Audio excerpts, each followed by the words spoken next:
Allô, bonsoir ou bonjour à toi, dépendamment de l'heure à laquelle tu nous suis. Mon nom est Ariane Kisanga et j'aime la présence de Dieu. Et merci de prendre ce moment pour suivre et pour partager la parole de Dieu ensemble avec moi. Notre verset d'ouverture aujourd'hui, c'est dans 1 Samuel, au verset 3, le chapitre 3, le verset 9. La parole de Dieu nous dit, je lis dans Louis II, et il dit à Samuel, va, couche-toi. Si l'on t'appelle, tu diras, parle, Éternel, car ton serviteur écoute. Et Samuel alla se coucher à sa place. Amen.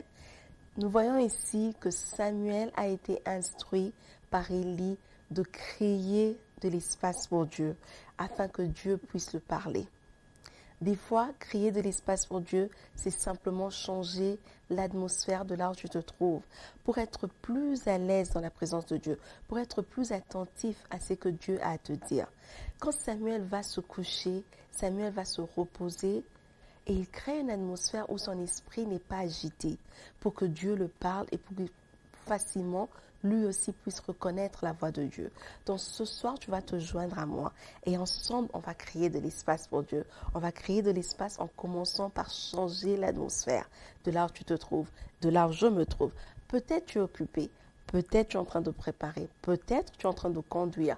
Peut-être tu nous suis à la télé et tu es occupé à faire autre chose. Mais la parole de Dieu nous demande aujourd'hui et je t'encourage de te joindre à moi, de créer de l'espace. Ça veut dire créer une atmosphère plutôt de repos, une atmosphère dans laquelle Dieu peut te parler. Allez, prions ensemble. Et cette atmosphère est créée en élevant le nom de Dieu. Cette atmosphère est créée dans la louange. Parce que tu vois, quand tu viens louer, quand tu viens adorer Dieu, tu viens lui dire que lui, il est plus grand, que lui, il est tout ce que tu as de meilleur, que hors de lui, il n'y a personne d'autre. Et quand tu crées cette atmosphère, tous tes soucis, tous tes problèmes, toutes tes inquiétudes, tout ce que tu avais à faire devient petit aux yeux de ce grand Dieu, devient petit même à tes propres yeux parce que tu as élevé le nom de Dieu. Donc joins-toi à moi ce soir et élevons ensemble le nom de Dieu. Élève-le partout où tu te trouves. Élève le nom de Dieu, glorifie Dieu, adore Dieu. Dis-lui merci, merci parce que tu es encore vivante ou vivant. Merci parce qu'on est jeudi, toi tu nous suis un jeudi chez toi à la télévision et tu as l'occasion de suivre cette vidéo. C'est parce que Dieu t'a gardé. Dis merci au Seigneur. Dis merci au Seigneur, toi qui nous suis sur YouTube et sur Facebook. Tu es encore là. Élève le nom de Dieu. On élève le nom de Dieu, on lui dit merci. Non pas parce que Dieu a tout accompli dans nos vies. Non pas parce que notre liste de requêtes est vide. Mais parce que Dieu est Seigneur. Parce qu'il est assis sur un trône qui ne peut pas être ébranlé. Parce que personne ne peut venir en concurrence avec lui. Parce qu'il est celui qui te donne le souffle de vie pour lequel tu ne trouveras jamais de facture, pour lequel personne ne peut te l'offrir ou te le donner. Alors élève le nom de Dieu ce soir. Père, nous t'élevons. Seigneur, nous exaltons ton nom ce soir. Nous t'exaltons au-dessus de tous les autres noms. Yahweh, nous te plaçons au-dessus de tout, car toi seul est Dieu. Yahweh, il n'y a personne qui peut te concurrencer. Il n'y a personne qui peut entrer en compétition avec toi. Ton nom éternel est élevé. Ton nom éternel est au-dessus de tout. Tu es placé très haut. Yahweh, nous t'invitons en ce lieu. Nous t'exaltons au Père. Saint-Esprit, prends la place qu'il te faut. Là où se trouve mon frère, là où se trouve ma soeur. Saint-Esprit, viens et change l'atmosphère. Élève-nous, élève le nom de Jésus. Aide-nous à élever le nom de Jésus. Tu as reçu mandat de glorifier Jésus. Donc on ne sait pas glorifier Jésus sans toi, car toi tu le fais par mandat. Saint-Esprit, nous t'invitons, viens nous aider en ce lieu à glorifier le nom du Tout-Puissant, à glorifier le nom de celui qui est assis sur un trône qui ne peut pas être bougé, à glorifier le nom de celui qui connaît nos débuts et nos fins, à glorifier le nom de celui qui tient nos vies entre tes saintes mains, à glorifier le nom de celui qui pourvoit à tous nos besoins. Nous te glorifions ce soir. Saint-Esprit, nous t'invitons en même temps. Change l'atmosphère partout où nous nous trouvons, que ce soit dans des voitures, que ce soit dans des cuisines, dans des chambres. Yahweh, là où nous nous trouvons, Saint-Esprit, nous t'invitons à changer l'atmosphère autour de nous, afin que nos esprits soient en repos pour t'entendre nous parler. C'est toi que nous voulons entendre ce soir. C'est à toi que nous prêtons oreille ce soir. Parle-nous, ô Père. Parle-nous, Saint-Esprit. Dans le nom puissant de Jésus, nous avons ainsi prié. Et les saints de Dieu disent Amen, Amen, Amen. Alors ce soir, accordez-moi une petite minute. Alors ce soir, notre partage est basé sur Actes des Apôtres au chapitre 3 avec comme titre Assis à la porte. Comme je disais, on va partager de Actes des Apôtres au chapitre 3 qui nous parle d'une histoire de guérison. La guérison d'un boiteux par Pierre et Jean. Acte 3 au chapitre 2 nous présente la condition de cet homme. Ça nous dit qu'il était boiteux et cela depuis sa naissance. Cela veut dire que la situation, la condition que cet homme avait n'était pas quelque chose que lui avait choisi. Ce n'était pas quelque chose qui était le résultat d'un péché ou d'une désobéissance quelconque, car on nous dit qu'il est né comme ça depuis sa naissance. On nous dit aussi que cet homme était porté et placé à la porte du temple par les autres. La communauté, la société autour de lui avait accepté sa situation. La société autour de lui l'avait fait comprendre que c'était comme ça que lui devrait être. Et personne n'a cherché à le rendre indépendant. Il le portait et le plaçait devant la porte. Afin que quelqu'un d'autre puisse venir l'aider davantage, que quelqu'un d'autre puisse venir lui donner de l'argent. On nous dit aussi qu'il s'attendait. Il s'attendait à ce que les gens qui entraient dans le temple pour prier, pour adorer Dieu, ou même les gens qui passaient juste devant le temple, puissent lui donner de l'argent. Et on dit aussi qu'il a été placé devant le temple appelé Bel. Lui, cette personne qui était boiteux, était placé devant le temple appelé Bel, qui était vraiment le contraire de sa situation. Et il mendiait à l'entrée de ce temple Bel qui était contraire de sa situation, qui était quelque chose que lui désirait aussi. Il voulait aussi être beau. Il voulait aussi être en mesure de se lever et de marcher. Et on le plaçait là devant ce temple afin qu'il puisse mendier. Les gens qui entraient à l'intérieur du temple allaient dans ce temple pour adorer le Seigneur. Ils allaient dans ce temple pour prier et ils allaient à la 9e heure. C'est important de noter l'heure parce que la 9e heure, c'était l'heure de la prière. Normalement, dans nos temps d'aujourd'hui, la 9e heure correspond à 15 heures de la journée. Et eux, ils entraient dans ce temple, ils allaient prier parce que c'était l'heure de la prière. Mais en allant prier, ils plaçaient le boiteux devant la porte du temple. Cela veut dire qu'eux, ils ne s'attendaient pas que leur prière pouvait faire marcher ce boiteux, que ce boiteux pouvait aussi accéder au temple à partir de leur prière. Pour les gens qui allaient au temple, l'expérience qu'ils avaient de Dieu était simplement une religion. Pour eux, Dieu était capable d'agir, Dieu était capable d'opérer des miracles, mais il était seulement capable de le faire dans les 4 murs de leur temple. Ils n'avaient aucune attente que Dieu pouvait faire des miracles, que Dieu pouvait guérir les gens hors de leurs murs, de leur rassemblement. Et pour ramener ça à nous aujourd'hui, on fait exactement la même chose. On a des multiples réunions de prière, on a des conférences, on a des retraites, et auxquelles on vient fidèlement. Mais qu'est-ce qu'on fait? Chaque fois qu'on va à cette prière, chaque fois qu'on va à cette retraite, chaque fois qu'on va à cette conférence, on prend nos problèmes, nos situations qu'on se dit impossibles et on les place à la porte. Et nous, on entre dans la prière. Quand on a fini la prière, on reprend nos situations et on remarche. On place à la porte aussi les autres personnes, des personnes qui attendent des miracles de Dieu, des personnes qui ne connaissent pas encore le Seigneur. On leur laisse dehors et nous, on entre pour adorer Dieu. Pourquoi? Parce qu'on a placé des limites à Dieu. On a placé des limites à où est-ce qu'on pense que Dieu peut opérer. On a placé des limites à où est-ce qu'on pense que Dieu peut faire des miracles. On a dit au Seigneur, on peut te voir mouver. Nous croyons que tu es capable de bouger. Nous croyons que tu es capable de faire des grandes choses. Mais tu es capable de le faire seulement dans notre beau temple. Tu es capable de le faire seulement pour les personnes qui sont venues à cette réunion. C'est ce qu'on dit au Seigneur. Et on a perdu cette attente, cet espoir que Dieu peut faire des miracles. On a perdu cet espoir que Dieu peut faire des prodiges au-delà de nos réunions de prière.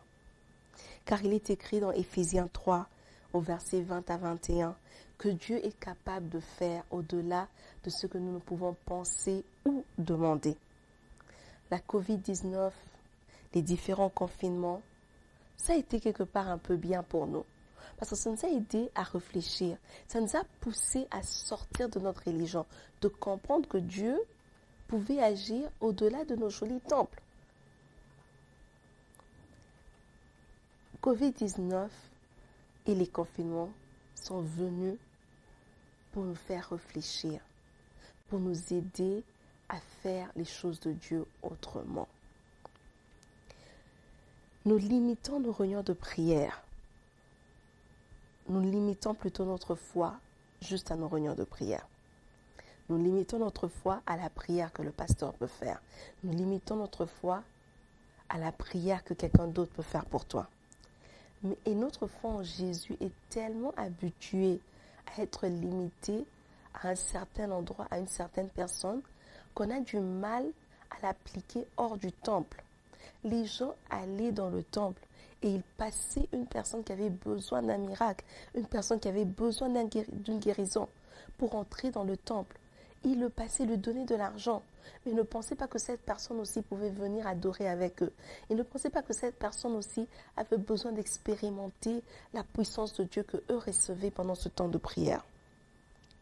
Et pourtant, la Bible nous dit dans Romains 8 au chapitre 19 que le monde attend avec un ardent désir la révélation des fils de Dieu. Mais ce monde n'attend pas dans le temple avec nous. Ce monde attend assis à la porte du temple. Ils attendent de voir ces fils de Dieu qui sont entrés dans cette réunion de prière, qui vont sortir avec cette puissance. Qu'est-ce que eux peuvent nous emmener? Est-ce que ces gens qui sortent de cette réunion de prière peuvent m'emmener un miracle? Est-ce que ces gens peuvent m'emmener à rencontrer encore Dieu? Le monde attend. Et la Bible précise avec un ardent désir. Toutefois, on remercie le Seigneur pour Pierre et Jean, parce que eux, quand ils entrent dans l'histoire de Acte 3, ils changent le récit. Pierre et Jean aussi étaient en route pour la prière, comme toute autre personne, parce que rappelez-vous que c'est la 9e heure de la journée. Pierre et Jean allaient au même temple avec tout le monde pour prier, glorifier, adorer le même Dieu. Mais Pierre et Jean savaient quelques petites histoires que les autres personnes qui allaient dans ce temple avaient oubliées. Pierre et Jean savaient qu'il n'y avait pas de limite à la puissance de Dieu, que Dieu pouvait agir partout, comme il voulait, quand il voulait. Pierre et Jean savaient que le même Dieu que eux ils allaient adorer dans ce temple était le même Dieu qui était capable d'agir aussi à l'extérieur du temple. Ils savaient que c'est parce que Dieu a agi à l'extérieur du temple qu'il y avait des gens dans les temples pour l'adorer. Ils savaient aussi que le Saint-Esprit était en nous pour le ministère. Ils savaient que le Saint-Esprit ne venait pas en nous pour une compétition entre qui parle plus en langue et qui prie moins en langue pendant les cultes ou pendant les heures de prière. Le Saint-Esprit venait pour le ministère et le ministère s'est opéré devant d'autres personnes. Le Saint-Esprit venait pour nous rendre capables de faire l'œuvre de Dieu. Et eux, ils savaient que les signes et les prodiges et les miracles qui pointaient le monde à Dieu étaient ceux qui glorifiaient le Seigneur. Pierre et Jean savaient aussi que le temple, les heures de prière collective étaient bien pour nous encourager, pour nous édifier, pour nous fortifier, mais qu'en réalité, le vrai test était sur le terrain, qui était hors de ce temple, qui était en dehors du temple. Car comme j'ai dit avant et comme la Bible dit, la création, le monde attendait. Le monde attend encore aujourd'hui, avec un désir ardent, la révélation de ces fils de Dieu. Et Pierre et Jean savaient ça.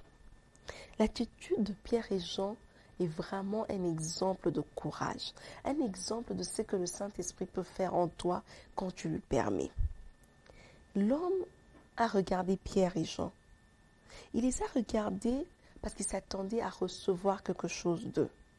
Il leur a accordé toute son attention, en croyant et en se disant que cette attention qu'il les accordait n'allait pas être en vain et qu'il allait recevoir quelque chose en retour. Mais je te pose la question ce soir et je me pose la question ce soir. Combien de fois on regarde à Jésus?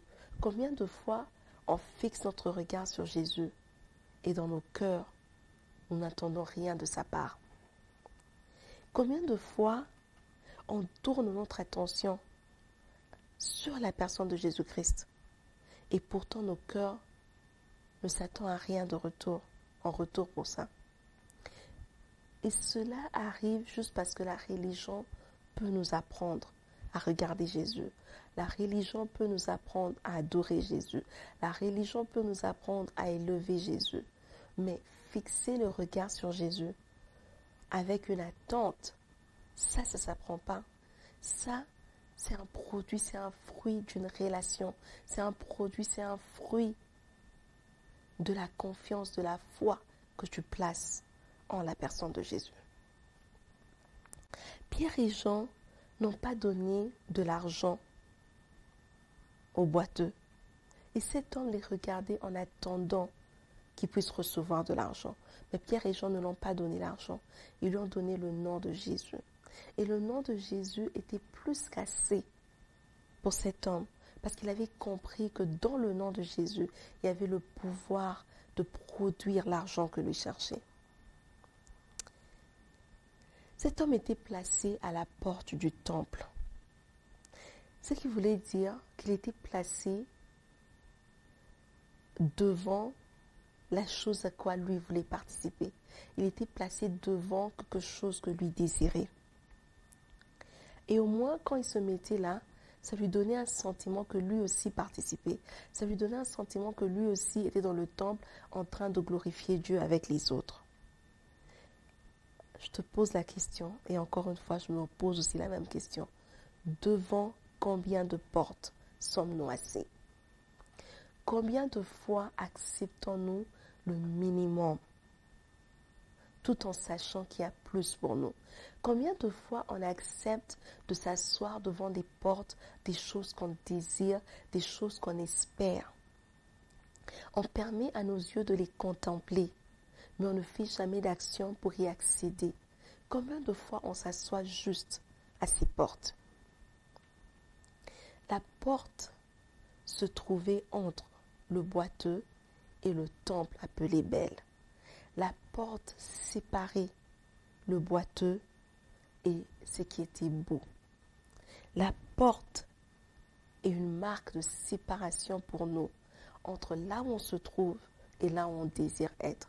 La porte est une marque de séparation pour nous entre notre condition actuelle et ce que Dieu désire pour nous. La porte est aussi un rappel pour nous qu'on a besoin de passer à l'action, qu'on ne peut pas demeurer là. Pierre et Jean ont demandé quelque chose à cet homme. Et pour cet homme, c'était une surprise. Parce que lui n'était pas habitué à ce qu'on lui demande quelque chose. Lui, il était habitué à demander, il était habitué à mendier, il était habitué à recevoir. Et personne dans la société lui demandait quelque chose. Parce que la société l'avait rendu comme ça. La société avait accepté le fait qu'il soit boiteux en se disant que la personne n'avait vraiment pas de valeur, il n'avait rien à offrir. Mais Pierre et Jean viennent et lui demandent quelque chose.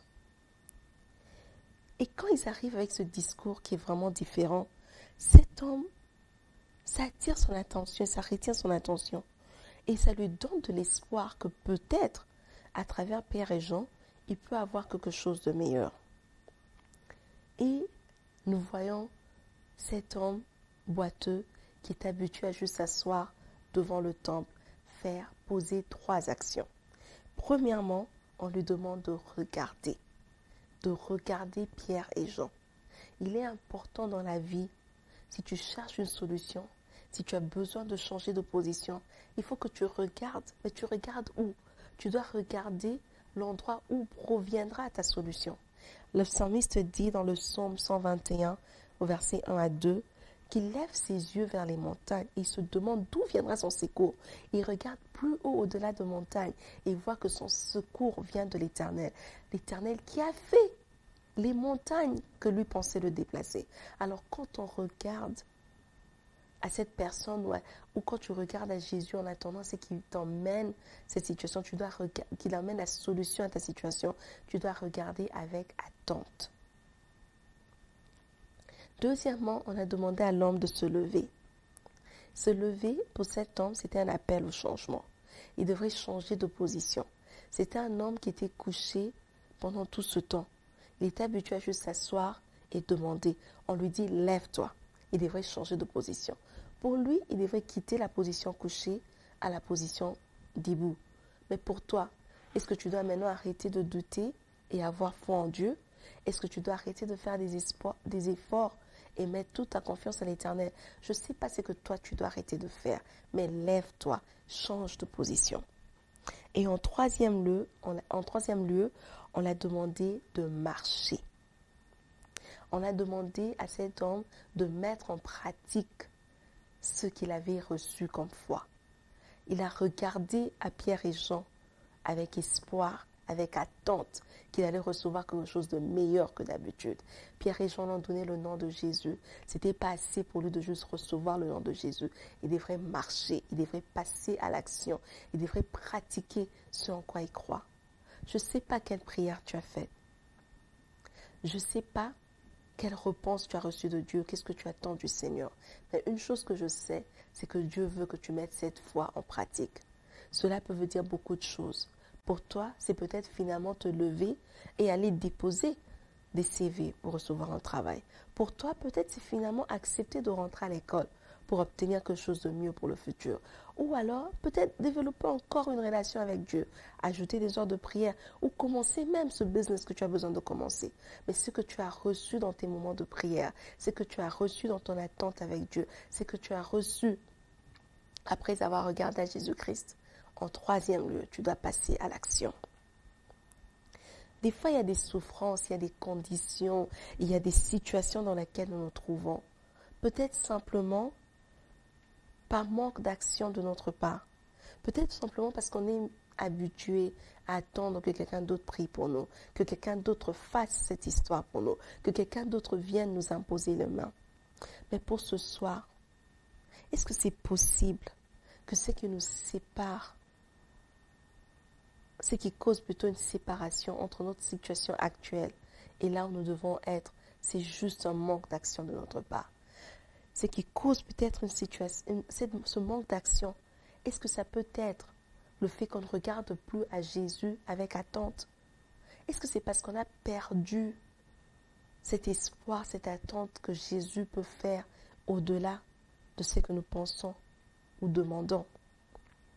Pour 2021, est-ce que tu peux décider avec moi de regarder à Jésus avec attente?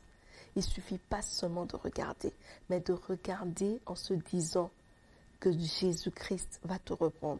De regarder en se disant que celui à qui tu es en train de fixer le regard est capable d'aller au-delà de tes attentes, est capable d'aller au-delà de ce que toi tu es en train de penser ou demander. Est-ce que tu peux le faire pour cette année? On va incliner nos têtes dans la prière. La personne qui vient dans nos vies, qui nous aide à changer notre façon de regarder à Jésus, cette personne s'appelle le Saint-Esprit. Peut-être tu me suis ce soir et tu te dis que très souvent tu entends parler de ce Saint-Esprit, mais tu ne comprends pas qui il est, ou tu l'as peut-être jamais reçu, ou tu l'as peut-être jamais expérimenté.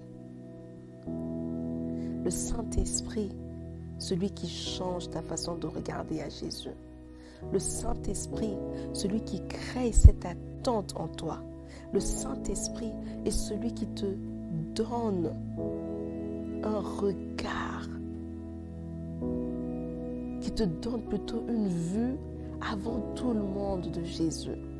Vous voyez, le Saint-Esprit est celui qui vient dans la vie. Et avant, quand tu vas aller au cinéma, il y a un grand film qui doit sortir avec des grands acteurs. Et il y a toujours ce qu'on appelle le premier du film. Dans une petite séance privée où il n'y a que quelques personnes sélectionnées qui ont droit à voir. Le Saint-Esprit fait ça pour toi. Quand tu te confies, quand tu t'attends au Saint-Esprit, il te donne ce premier, il te donne que tu puisses voir d'abord en avance, avant tout le monde, ce qui va se passer. Et il le fait de plusieurs manières. Il a reçu mandat de glorifier Jésus. Ce soir-là où tu te trouves, tu vas faire une prière simple. Tu vas dire, Saint-Esprit, je veux t'expérimenter dans ma vie. Si Pierre et Jean étaient capables de dire à cet homme, regarde-nous, au nom de Jésus, lève-toi. C'est parce qu'ils savaient que le Saint-Esprit qui a reçu mandat de glorifier Jésus allait glorifier le nom de Jésus dans la vie de ce boiteux. Je ne sais dans quoi tu veux que le Saint-Esprit vienne glorifier le nom de Jésus dans ta vie. Mais ce soir, expose-le au Père. Dis, Père, me voici. Saint-Esprit, je suis là. Glorifie le nom de Jésus dans ma situation. Glorifie le nom de Jésus dans mon mariage. Glorifie le nom de Jésus dans mon travail. Glorifie le nom de Jésus. Et plus que tout, Saint-Esprit, deviens mon ami. Plus que tout, Saint-Esprit, révèle-toi à moi. Plus que tout, Saint-Esprit, je veux t'expérimenter. Invite le Saint-Esprit. Saint-Esprit, nous t'invitons ce soir, partout où nous nous trouvons, dans n'importe quelle situation que nous sommes. Saint-Esprit, nous t'invitons. Tu as reçu mandat de donner gloire au nom de Jésus. Tu as reçu mandat de glorifier le Père. Tu as reçu mandat de glorifier le Fils. Saint-Esprit, nous t'appelons. Viens, donne gloire au nom de Jésus. Dans chaque situation qui t'est présentée ce soir, dans chaque situation, dans chaque maison, chaque prière, Yahweh, que toi tu as écouté, Saint-Esprit, viens et glorifie Jésus. Saint-Esprit, viens et glorifie Jésus. Saint-Esprit, viens et change la vie de quelqu'un. Saint-Esprit, viens et donne un preview, un premier à une personne ce soir. Dans le nom puissant de Jésus, nous avons ainsi prié. Amen, amen, amen. Amen, amen, amen. Et merci beaucoup d'avoir pris ces quelques minutes de passer du moment avec moi de partage de la parole de Dieu. La parole de Dieu est une nourriture pour nous. La parole de Dieu, c'est qui nous fortifie. La parole de Dieu, c'est la meilleure chose que nous puissions avoir. Alors, jusqu'à ce qu'on se retrouve la semaine prochaine, jusqu'à ce qu'on se retrouve la semaine prochaine, rappelle-toi de toujours créer de l'espace pour Dieu. Créer de l'espace pour Dieu, c'est comme j'ai dit des fois, il s'agit juste de changer l'atmosphère de là où tu te trouves. Donc, prends un moment, change l'atmosphère. La semaine prochaine, quand on se revoit, je veux voir et je veux entendre que tu sois déjà dans une atmosphère différente. À la semaine prochaine, au revoir, que Dieu vous bénisse.